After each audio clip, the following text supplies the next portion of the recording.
tothom, som l'Escola Montserrat, de Malgrat de Mar, i avui us venim a presentar el nostre projecte del laberint Resol.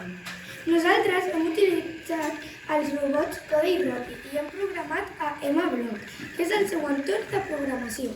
Per parelles hem agafat una cartolina i hem dissenyat el nostre circuit del laberint. També hem posat un títol i l'hem decorat. Hem triat la resolució del repte amb extensions de color i hem hagut de pintar el circuit amb el color negre fort. Les corbes que hem dissenyat les hem fet obertes, ja que si no el codi Rocky no girava prou. Perquè avanci dins la línia negra, hem utilitzat una condicional de sí o no a l'apartat de control. Això feia que si detectava el color negre, la roda esquerra girava el 50% i la dreta el 0%. Si no, doncs al contrari.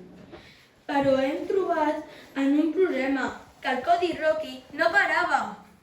Però tranquils, hem trobat una solució. Hem utilitzat el bloc de control repeteix fins i hem programat que s'aturi quan detecti el color vermell. Tot això que us expliquem no ens ha sortit a la primera, sinó que hem hagut de fer moltes proves. Fent i desfent es va aprenent.